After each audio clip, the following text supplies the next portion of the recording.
please subscribe and don't forget to press the bell icon to get notified whenever we upload a new video. Gorakhpur में CM योगी ने निकाय चुनाव में vote डाला।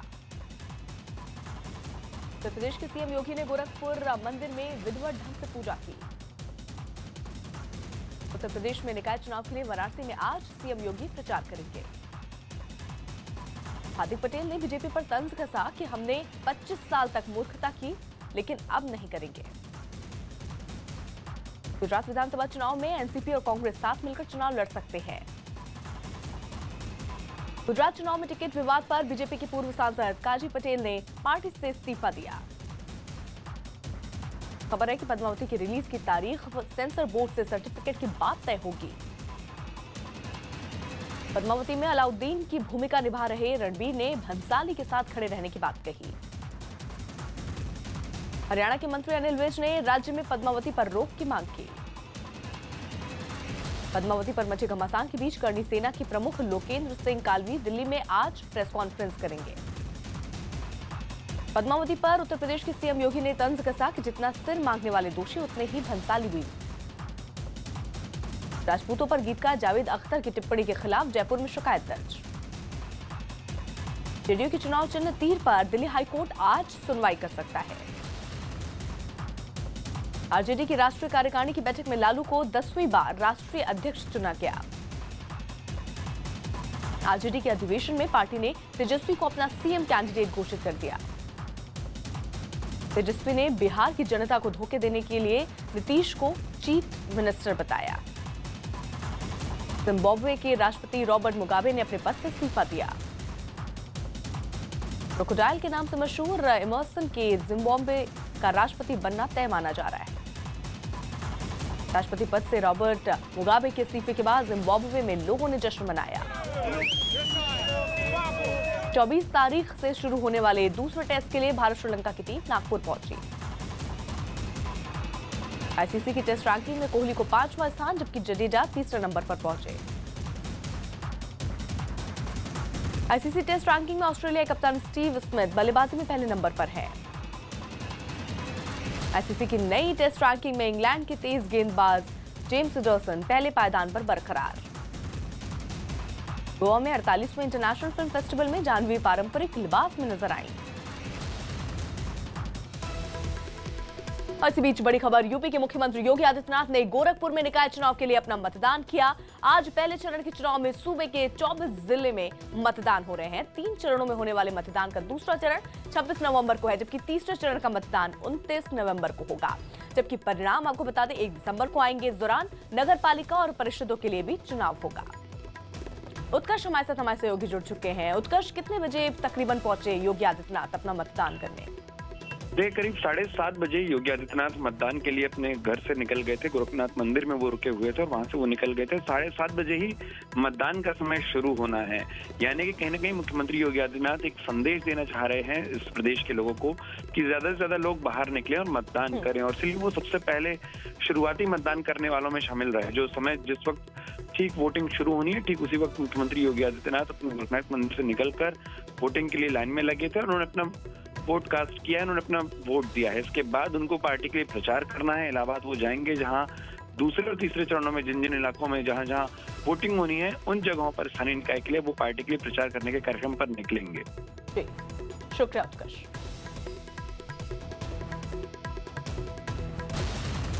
PM Modi के खिलाफ यूथ कांग्रेस के एक अपमानजनक ट्वीट पर हंगामा मच गया। यूथ कांग्रेस के ट्वीट पर बीजेपी ने तंज कसा कि उनकी गरीबों के प्रति सोच को दर्शाता है। विवाद बढ़ने के बाद कांग्रेस ने पीएम मोदी पर किया विवादित ट्वीट हटा लिया। खबर है कि 3 तलाक पर मोदी सरकार शीतकालीन सत्र में एक विधेयक लाने पर विचार कर रही है। आज की मोदी कैबिनेट की बैठक में 15वें वित्त आयोग की सिफारिशों को मंजूरी मिल सकती है। श्रीलंका के पीएम आज दिल्ली में साइबर स्पेस पर 5वें वैश्विक सम्मेलन में हिस्सा लेंगे। जम्मू कश्मीर के कुपवाड़ा में आतंकियों से मुठभेड़ में सेना का एक जवान शहीद हुआ। खबर है कि जम्मू कश्मीर में पत्थरबाजी में शामिल युवाओं पर दर्ज केस वापस लिए जाएंगे। केरल लव जिहाद मामले में पीड़िता के पति ने सुप्रीम कोर्ट से कैमरे की निगरानी में सुनवाई करने की अपील की। उत्तर प्रदेश के बलिया में सीएम योगी की रैली में पुलिस ने महिला का बुर्का उतरवाया। मुंबई बंदरगाह के पास पनामा का मालवाहक जहाज एमवी रैंक समुद्र में डूब गया। सिलीगुड़ी में सीएम ममता बनर्जी ने दार्जिलिंग को लेकर गोरखा जनमुक्ति मोर्चा समेत दूसरे दलों के साथ बैठक की। नारायण राणे ने अपनी खाली पड़ी विधान परिषद सीट जीतने के लिए सीएम फडणवीस से सहयोग मांगा। उत्तर प्रदेश के बलिया में सीएम योगी ने समाजवादी पार्टी और बहुजन समाजवादी पार्टी पर नगर निकाय में धांधली करने का आरोप लगाया। मुजफ्फरनगर में अभिनेता नवाजुद्दीन ने निकाय चुनाव में अपनी भाभी के लिए प्रचार किया। उत्तर प्रदेश के मथुरा में हेमा मालिनी ने लोगों से निकाय चुनाव में बीजेपी को वोट देने की अपील की। मध्य प्रदेश के ग्वालियर में ठगी के आरोप में पुलिस ने आरोपी तांत्रिक को गिरफ्तार किया। झारखंड के धनबाद में छेड़छाड़ के खिलाफ एक लड़की ने पुलिस में शिकायत दर्ज कराई। उत्तर प्रदेश के हापुड़ में बाप बेटे की हत्या के बाद डर की वजह से परिजनों ने गांव से पलायन किया। उत्तर भारत में कोहरे की वजह से 30 ट्रेनें देरी से चल रही हैं। पाकिस्तान सरकार आतंकी हाफिज की रिहाई नहीं चाहती। पाकिस्तान के पंजाब प्रांत के सीएम ने अमरिंदर सिंह से स्मॉग की समस्या पर सहयोग मांगा। इराक के बगदाद में हुए कार बम विस्फोट में 21 लोग मारे गए। और इस बीच बड़ी खबर, बिल्डर और कारोबारियों से रंगदारी वसूलने के मामले में गिरफ्तार दाऊद के भाई इकबाल कासकर ने पुलिस पूछताछ में कई नई बातें बताई हैं। कासकर के मुताबिक गिरफ्तारी से कुछ महीने पहले इंटरनेट के जरिए उसकी दाऊद इब्राहिम से बात हुई थी। कासकर ने पूछताछ में बताया कि दाऊद का बेटा मोइन डी कंपनी के धंधे को पसंद नहीं करता और वो अपनी पहचान परिवार से अलग रखता है। कासकर के मुताबिक दाऊद को डर है कि पाकिस्तान की खुफिया एजेंसी ISI कराची की एक मस्जिद में रह रहे उसके बेटे को मरवा न दे। फिरौती के मामले में गिरफ्तार हुए दाऊद इब्राहिम के भाई इकबाल कासकर ने ठाणे क्राइम ब्रांच को पूछताछ में बताया कि दाऊद का बेटा मोइन डी कंपनी के धंधे को पसंद नहीं करता, जिसको लेकर दाऊद और उसके बेटे के बीच बातचीत भी बंद है। कासकर के मुताबिक मोइन कराची की एक मस्जिद में मौलाना के रूप में रहता है और बच्चों को पढ़ाता है। वो अपनी पहचान दाऊद समेत पूरे परिवार से अलग रखता है। कासकर ने एनकाउंटर स्पेशलिस्ट प्रदीप शर्मा को पूछताछ में बताया कि गिरफ्तारी से कुछ महीने पहले उसकी दाऊद से बातचीत हुई थी, जिसमें दाऊद ने उसे नशे की लत के लिए फटकार भी लगाई थी। पूछताछ में कासकर ने दावा किया कि दाऊद इस बात से खुश है कि उसका बेटा मोइन उसके धंधे में नहीं है और वो अल्लाह से अपने पिता के गुनाहों की माफी मांग रहा है। कासकर के मुताबिक दाऊद ने अपने बेटे की निगरानी का जिम्मा छोटा शकील और उसके गुर्गों पर सौंपा है। कासकर ने बताया कि दाऊद को इस बात का भी डर है कि कहीं पाकिस्तान की खुफिया एजेंसी ISI उसके बेटे को कहीं मरवा न दे या फिर अगवा न कर ले। ठाणे पुलिस ने फिरौती गैंग चलाने के मामले में मकोका कोर्ट में 1647 पन्नों की चार्जशीट दायर की है, जिसमें इकबाल कासकर समेत 7 आरोपी जो हैं उन्हें आरोपी हैं, जिसमें छोटा शकील का भी नाम दर्ज है।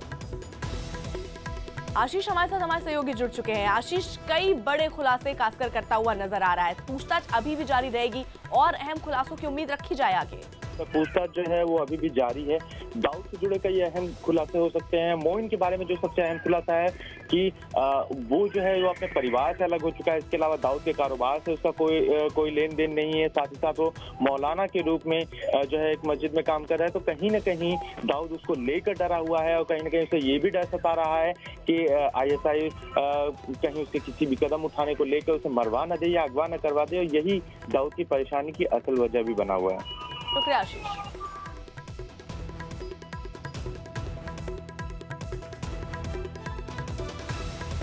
रंगदारी वसूलने के आरोप में दाऊद के भाई इकबाल कासकर के खिलाफ पुलिस ने चार्जशीट दायर की। कासकर ने खुलासा किया कि इंटरनेट के जरिए कुछ महीने पहले उसकी दाऊद से बात हुई थी।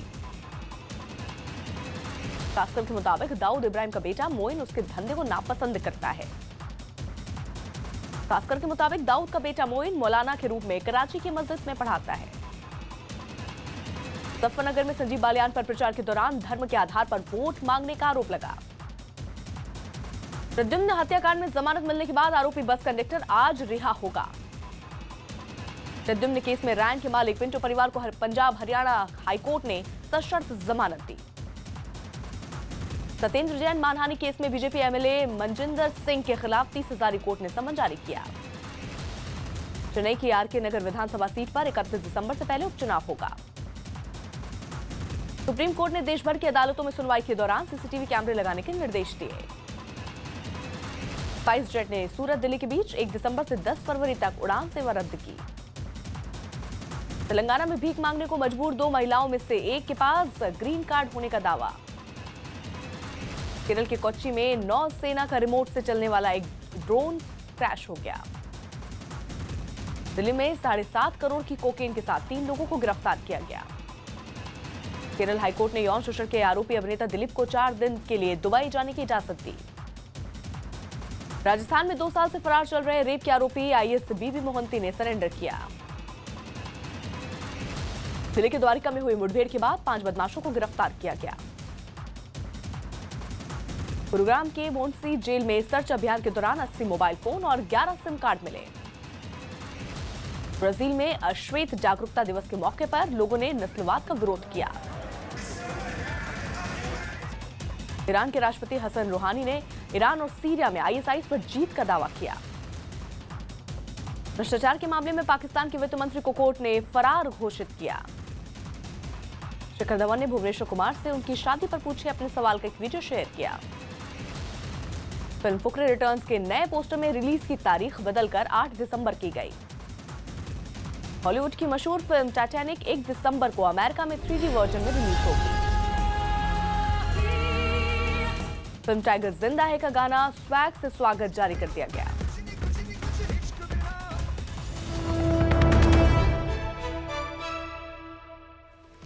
और इसी बीच एक बड़ी खबर, आज मोदी सरकार की केंद्रीय और वित्तीय मामलों की कैबिनेट समिति की बैठक होगी, जिसमें कई अहम फैसलों पर मोहर लग सकती है। सूत्रों के मुताबिक आईबीसी यानी इंसॉल्वेंसी एंड बैंक्रप्सी कोड यानी में बदलाव को कैबिनेट ने मंजूरी मिल सकती है, जिससे दिवालिया हो चुकी कंपनी के प्रमोटर उस कंपनी को दोबारा नहीं खरीद सकते, जबकि सरकारी कंपनियों के कर्मचारियों की वेतन की समीक्षा को मंजूरी मिल सकती है। विक्रांत, कितने बजे शुरू होगी कैबिनेट बैठक? देखिए, कैबिनेट बैठक सुबह 8:30 बजे प्रधानमंत्री आवास 7 लोक कल्याण मार्ग पर ये बैठक है और काफी अहम इस बैठक को माना जा रहा है कि कई ऐसे मुद्दे हैं जिन पर सरकार आज विचार करेगी और ये कहा जा रहा है कि इन पर फैसला भी आज की कैबिनेट बैठक में लिया जा सकता है। जो कंपनियां दिल्ली आती है उनके नियमों में किस बदलाव किया जाए उस पर चर्चा होगी। इसके अलावा सरकार कर्मचारियों को राहत मिल सकती है, उनके मामले में भी आज फैसला होना है। 10:30 बजे प्रधानमंत्री निवास पर यह बैठक होगी। शुक्रिया विक्रांत। बिहार के पटना में खादिम शोरूम के मालिक की गोली मारकर हत्या कर दी गई। बिहार के पटना में कारोबारी की हत्या के बाद गुस्साए परिजनों ने जमकर हंगामा किया। झारखंड के रांची में सीएम रघुवर दास ने गंदगी के लिए जवाबदेह अधिकारियों को फटकार लगाई। करो, सेवा करो, सबको समझाओ। मोदी कैबिनेट की बैठक में दिवालिया कानून में बदलाव को मंजूरी मिल सकती है। श्रीलंका के प्रधानमंत्री रानिल विक्रमसिंघे आज दिल्ली में पीएम मोदी से कई मुद्दों पर बातचीत करेंगे। बिहार के डिप्टी सीएम सुशील मोदी ने तंज कसा कि नौकरशाह अपने काम कराने के लिए महंगे गिफ्ट देते हैं। जितना आईएएस है, आईपीएस है, वो पूरा खर्चा शादी का जो है वो गिफ्ट के माध्यम से पहुंचा देता है। कांग्रेस नेता मल्लिकार्जुन खड़गे ने तंज कसा कि पीएम मोदी ब्रह्मा है, वही जानते हैं कि संसद कब शुरू होगी। एक ही आदमी को पता है और उसी को वो ब्रह्म मानते हैं। जब तक उनका ऑर्डर नहीं हुआ तभी वो डेट मालूम होगा। इलाहाबाद में तीर्थयात्रियों से भरी ट्रैक्टर ट्रॉली पलटने से एक आदमी की मौत हो गई। उत्तर प्रदेश के शाहजहांपुर में वोट देने से इनकार करने पर बदमाशों ने महिला के साथ मारपीट की। शिमला में ईवीएम को हैक करने का दावा करने वाला आरोपी पुणे से गिरफ्तार। डेंगू से मौत और 16 लाख के बिल देने के मामले में फोर्टिस अस्पताल के खिलाफ जांच होगी। त्रिपुरा के अगरतला में स्टेट राइफल के जवान पर एक पत्रकार की हत्या करने का आरोप लगा। मध्य प्रदेश के इंदौर में रैगिंग करने पर 29 छात्रों को 1 महीने के लिए कॉलेज से बाहर किया गया। ओडिशा के मनोज कुमार ने मुंह में 459 स्ट्रॉ भरकर गिनीज बुक में अपना नाम दर्ज करवाया। बेंगलुरु में एक बाइक पर 58 जवानों ने सवार होकर गिनीज वर्ल्ड रिकॉर्ड बनाया। पश्चिम बंगाल के मुर्शिदाबाद में यूनिवर्सिटी न होने से नाराज छात्रों ने विरोध प्रदर्शन किया। उत्तर प्रदेश के मुजफ्फरनगर में लव जिहाद के आरोपी पर पत्नी को जान से मारने का आरोप लगा। वेनेजुएला में भ्रष्टाचार के आरोप में सीआईटी गो कंपनी के अध्यक्ष को गिरफ्तार किया गया। अमेरिका ने सऊदी अरब में यमन की तरफ से मिसाइल हमले की आशंका जताई। अमेरिका के प्रतिबंधों से उलट चीन ने नॉर्थ कोरिया से बात कर हालात सुधारने की अपील की। केरल हाईकोर्ट ने फिल्म एस दुर्गा को गोवा फिल्म फेस्टिवल में दिखाने की मंजूरी दी। कॉमेडियन कपिल शर्मा की फिल्म फिरंगी 24 नवंबर को रिलीज नहीं होगी। रूस के राष्ट्रपति व्लादिमीर पुतिन ने बशर अल असद से सीरिया युद्ध पर चर्चा की। नाइजीरिया की एक मस्जिद में हुए एक आत्मघाती हमले में करीब 50 लोगों की मौत हो गई। रूस ने सबसे खतरनाक लड़ाकू विमान Tu-160 की पहली झलक दुनिया के सामने पेश की।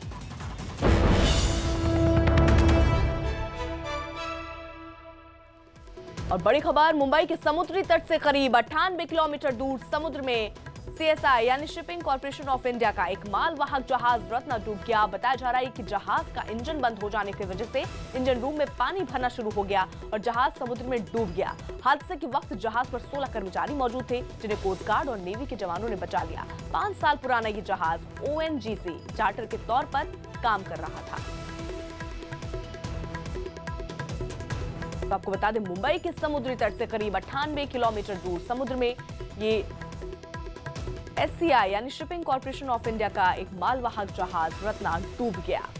हालांकि अब इस जांच का विषय है कि जहाज का आखिरकार इंजन बंद कैसे हुआ, और इंजन बंद होने की वजह से बताया जा रहा है कि इंजन रूम में पानी भर गया और जहाज समुद्र में डूबना शुरू हो गया। हादसे के वक्त जहाज पर 16 कर्मचारी मौजूद थे। आनन फानन में कोस्ट गार्ड और नेवी के जवान वहां पर बुलाए गए, जिन्होंने वक्त रहते उनको वहां से बचाया। 5 साल पुराना ये जहाज ONGC चार्टर के तौर पर काम कर रहा था।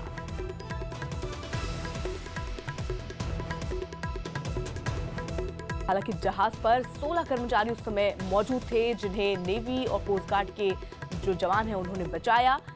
लेकिन सवाल यही कि आखिरकार इंजन बंद कैसे हुआ, और इंजन बंद होने की वजह से ही ये जानकारी मिल रही है कि इंजन रूम में पानी भरना शुरू हो गया, जिसको निकालना तकरीबन बहुत मुश्किल हो गया और जहाज समुद्र में डूब गया। हादसे के वक्त जहाज पर 16 कर्मचारी मौजूद थे। कोस्ट गार्ड और नेवी के जवानों ने उन्हें बचा लिया।